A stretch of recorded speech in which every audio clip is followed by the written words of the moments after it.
Welcome to the deep dive.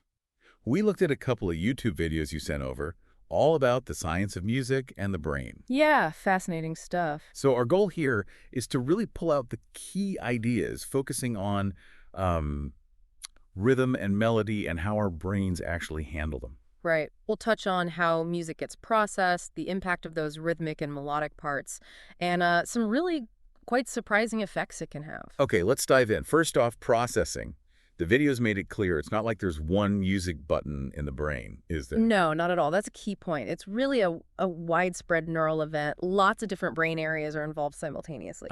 So like which areas are we talking about? Well, you see activity in motor control regions, maybe, anticipating the beat or tapping your foot. Right, okay, makes sense. Then there are the emotional centers, obviously reacting to the feeling, the mood of the music, and memory regions too. Music is so often tied to our past experiences, right? It activates those pathways. So it's this complex network, Mm-hmm. all working together. Exactly. It's quite sophisticated. Now, rhythm.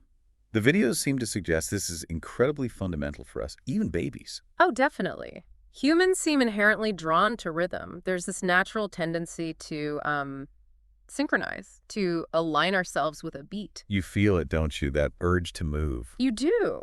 And there's a thought that this synchronization, this connection to rhythm, might be deeply linked to our basic motor skills. How so? Well, think about walking. It's rhythmic. Regular patterns help coordinate movement, so this attraction to rhythm might be foundational. Huh.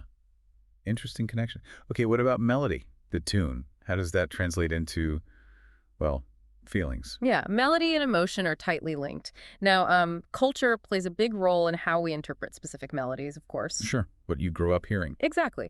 But there also seem to be some, let's say, more general tendencies, like rising melodies often feel a bit more uplifting or exciting, whereas falling contours can sometimes signal sadness or maybe resolution, like the end of a phrase. So our brains might be kind of pre-wired to pick up on those shapes and sound, alongside the cultural learning.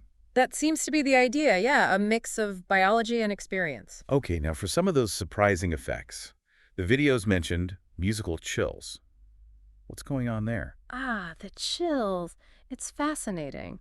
That experience is linked to spikes of activity in the brain's pleasure and reward centers. The same ones involved in, like, food or other enjoyable things. Precisely those. It's often triggered by something unexpected but really pleasing in the music.